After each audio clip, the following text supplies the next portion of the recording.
سردرگمم، بسته خسته از حرف مردمم، اشتباه گفتن بتون در رنجامم، کینه ای شدم نمیرم در هرجامم. شما خائنین زدین خنجر از پشت، هم مخالفین هم مسخره کشتین، خسته نشدین از مگزد موش ضربه سنگین زدن میگن درکمم کن، مسئلم شد اونا که دست زدن کن، سردتر از لخ شدم تو مسخرم کن، حرف نزن گم شد تو سردردم شدی، مغزمم خوش بازم شد خسته از روم، دورم هرچی آدم دیدم حسود بودن، خواستم لهم کنن ولی من جسور بودم، با این که رب نداشتم پول نسود با من، خواستم بسیزونن باز من نسوز بودم، پولدار شدن سخته سخت‌تر از مرگ، راستش بمیرم بهتره تا بد تلف شم، من موندم تو مشکلات برطرف شن،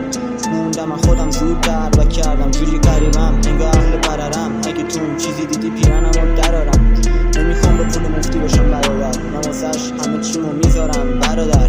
اگه چشام بازه با زور کافئینه، تیم نمیخوام همینجوری کافین، میترسم کارم برسه به کوکائین، میخوام برم برعکس راه دین، من با دین ندارم هیچ کار، پیش من دین نداره اعتبار، تنها دین من خداست خوبی کردن، بر سلیقه‌ای بذارم احترام، همه راه و مسیر رو چک کردم، دیگه نمیخوام باز بدم بهت سرنخ، تا بزنی خنجر از پشت رفتارات، واسه همینه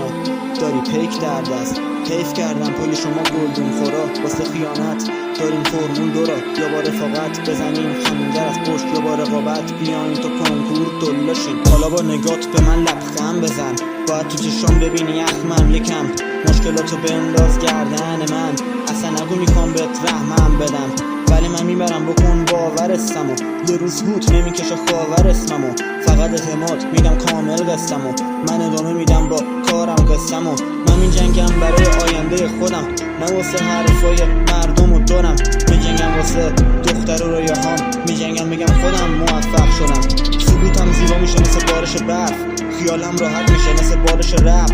قسم میخورم به همین تپش قلب، پیشرفتم زیاد میشه کاهش درد، فکرام نمیچرخه با حرفای شما، راتونو برید من دارم برنامه جدا، امامی نیستم فقط درباره خدا، خودش میدونم دارم دردای طولا، دورم شد پر آدمای بی منطق، ولی به چپ همه آخه این حقه، دوری از اینجور افرادشون میارزه، نمیخوام بشم مثل افکارشون بیارزه.